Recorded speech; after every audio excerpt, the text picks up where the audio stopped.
मेरे प्रिय मित्रों, नमस्कार। फ्रेंड्स, आज मैं आप सबसे दो विषयों पर बात करने जा रहा हूं, लेकिन थोड़े से अलग तरीके से। एक विषय है ग्लेशियर का और दूसरा है स्वास्थ्य के संबंध में एक रिपोर्ट आई है, उसको लेकर। तो शुरुआत करते हैं ग्लेशियर से। जो हिमालयीन क्षेत्र है हमारा, या कह लीजिए कि पूरा का पूरा, जब हम उत्तर भारत का प्राकृतिक विभाजन करते हैं तो उसमें एक भाग आता है आपका हिमालय का क्षेत्र। याद रखिए कि परीक्षा की दृष्टि से यह जो हिमालय का क्षेत्र है आपके लिए बहुत इंपॉर्टेंट है, प्री के लिहाज से भी और मेंस के लिहाज से भी। ग्लेशियर का संबंध कहां से है? मैं भारतीय ग्लेशियर की बात कर रहा हूं, हिमालयन के क्षेत्र से है, तो निश्चित रूप से यह आपके लिए इंपॉर्टेंट है।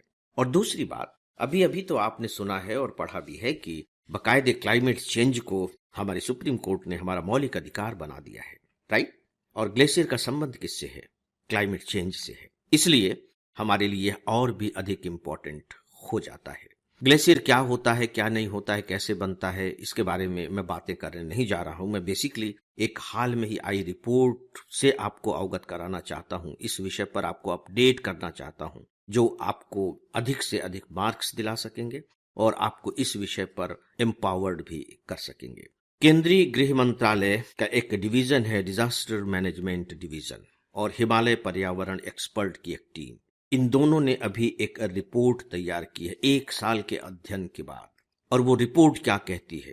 देखिए, वो रिपोर्ट कहती है कि कश्मीर, लद्दाख, हिमाचल प्रदेश, उत्तराखंड, सिक्किम और अरुणाचल प्रदेश की लगभग 28,000, सोच करके देखिए, 28,000 ऐसी झीलें हैं जो ग्लेशियर से बनी हुई, जिन्हें हम कहते हैं ग्लेशियर झील।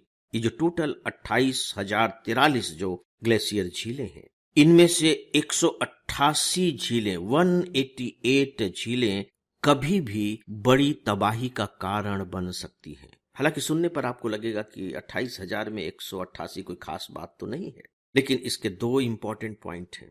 ये झीलें बहुत बड़ी तबाही का कारण बन सकती हैं। आपको याद हो, यदि 2023 में, पिछले ही साल, सिक्किम में एक ग्लेशियर की जो झील फटी थी, लहोनक, और उसके फटने से जो तबाही मची थी, लगभग 225 लोगों की मृत्यु हुई थी और 5,000 करोड़ का नुकसान हो गया था एक झील के फटने से। और यहां हम कितने झीलों के बारे में बात कर रहे हैं? 188 झीलें।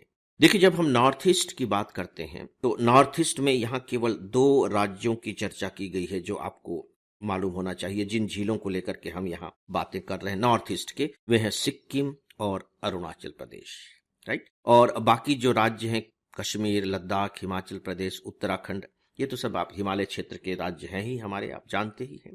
दोस्तों, इसका कारण क्या है? कारण बहुत सिंपल है, ग्लोबल वार्मिंग। ग्लोबल वार्मिंग से हो क्या रहा है? ज्यादा गर्मी हो रही है। बर्फ किससे पिघलती है? गर्मी से पिघलती है। बर्फ पिघल रही है। बर्फ पिघलने से हो क्या रहा है? जो ग्लेशियर है वो कमजोर पड़ते जा रहे हैं। जब कमजोर पड़ते जा रहे हैं, गर्मी की वजह से भी ग्लेशियर बहेंगे, और साथ ही साथ ग्लेशियर कमजोर पड़ जाएंगे तो पता लगा कि टूट टूट कर ग्लेशियर बह रहे हैं। ये पूरा का पूरा पानी कहाँ आएगा? पूरा का पूरा पानी झीलों में आएगा। और केवल झीलों में पानी ही नहीं आएगा, बल्कि वो अपने साथ वो मलबा वगैरह बहा करके भी लाएंगे। और जब झील इनके पानी की मात्रा को बर्दाश्त नहीं कर पाएंगे तो वो फट जाएंगे। और बाकायदे इस रिपोर्ट में जो बात कही गई है, वो कहा गया है टाइम बम जैसी फटेंगी। मतलब आपको पता नहीं लगेगा और ऐसा लगेगा जैसे तबाही मच गई, अचानक ही क्या हो गया, टाइम बम जैसी फटेंगी। सोच करके देखिए। तो अब इसका उपाय क्या हो सकता है? इसके केवल 2 उपाय हो सकते हैं जो इसी टीम ने बताया है। पहला तो यह है कि इन झीलों में ड्रिल करके पानी को नियंत्रित तरीके से निकाला जाए।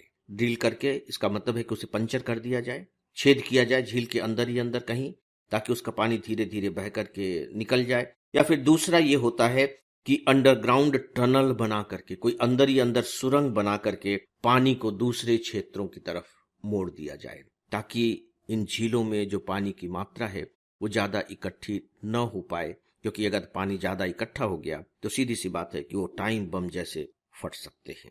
दोस्तों, ये बहुत इंपॉर्टेंट रिपोर्ट है और मुझे लगता है कि मुख्य परीक्षा की दृष्टि से तो खासकर आपको इसके जो इंपॉर्टेंट पॉइंट हैं नोट कर लेने चाहिए। इंपॉर्टेंट पॉइंट्स क्या है? बस 2 राज्यों की झीलों को सबसे ज्यादा खतरा है, 188 झीलें हैं, और इन्हें ए कैटेगरी की झील में रखा गया, यानी कि जो सबसे संवेदनशील झीलें हैं।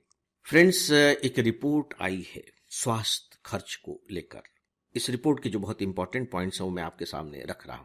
अखबारों में हो सकता है कि आपको कभी कभी एक शब्द पढ़ने को मिले, ओ ओ पी ई। ओ ओ पी ई। ओ यानी कि आउट, ओ यानी कि ऑफ, पी यानी पॉकेट, ई यानी expenses. Out of pocket expense. Out of pocket expense. ये आउट ऑफ पॉकेट एक्सपेंस क्या है? यानी कि वह खर्च जो आप अपने पॉकेट से करते हैं। तो क्या बाकी खर्च आप कहां से करते हैं?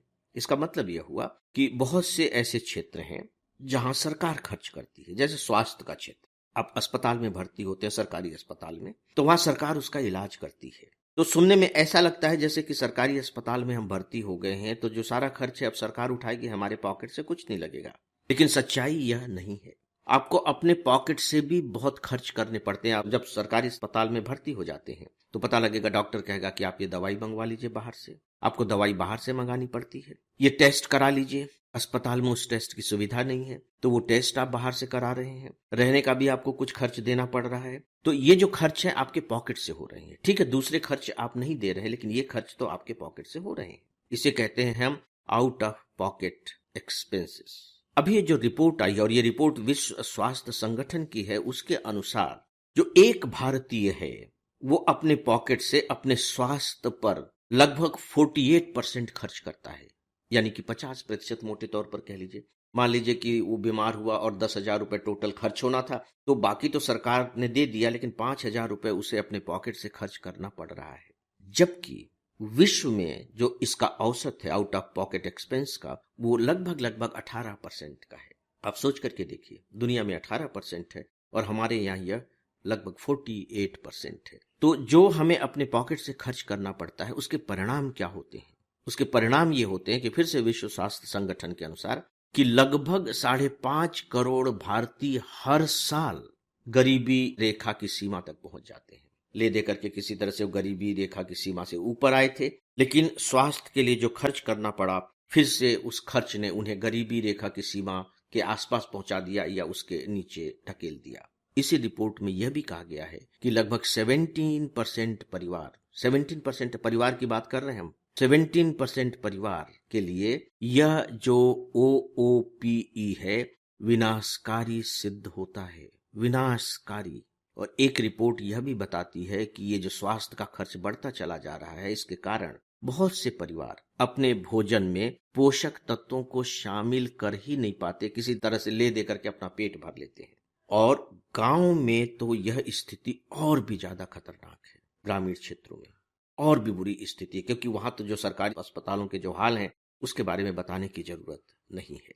अब आप देखिए कि सरकार इसके लिए कितनी कोशिश कर रही है। आयुष्मान भारत है, जन औषधि परियोजनाएं शुरू हो गई हैं, सरकारी अस्पताल हैं। लेकिन दुर्भाग्यजनक पक्ष ये है कि इन्हें जिस तरीके से काम करना चाहिए वो उस तरह से काम नहीं कर पा रहे हैं। जैसे आयुष्मान भारत, पूरी तरह से लोग इसका लाभ नहीं ले पा रहे हैं, लोगों की इसके बारे में जानकारी नहीं है। और अखबारों में आप पढ़ रहे होंगे कि किस तरह से आयुष्मान भारत भी अपने आप में एक स्कैंडल बन गया है। अस्पतालों की मिली भगत के कारण इस योजना का क्या हाल हो रहा है, आप पढ़ते हैं इस तरीके से। फिर हमारे यहाँ जो दूसरी तरह की बीमारियां हैं वो लगातार बढ़ती चली जा रही हैं, जैसे डायबिटीज है, हार्ट डिजीजेज हैं, ये गैर संक्रामक रोग हैं, ये लगातार बढ़ते चले जा रहे हैं। तपेदिक और मलेरिया जैसी जो संक्रामक बीमारियां हैं, हम उन्हें नियंत्रित नहीं कर पा रहे हैं, तो उनकी चुनौतियां लगातार बनी हुई हैं। खासकर ग्रामीण क्षेत्रों में ये सब बीमारियां बहुत ज्यादा हो रही हैं, तो उन्हें स्वास्थ्य पर बहुत ज्यादा खर्च करना पड़ रहा है। अब जो सवाल आता है वो ये कि किया क्या जाए। मुझे नहीं लगता कि इसके बारे में आप सोचने की स्थिति में नहीं होंगे। हमारे यहाँ जो स्वास्थ्य पर खर्च होता है वो बहुत कम होता है GDP का, उसे बढ़ाया जाए। जन औषधि केंद्र का जो हमारा नेटवर्क है उसे और स्ट्रांग किया जाए। जन औषधि केंद्र के बारे में आपको मालूम होगा, वहां जेनेरिक मेडिसिन मिलती हैं और दवाइयां बहुत सस्ते रेट में मिलती हैं।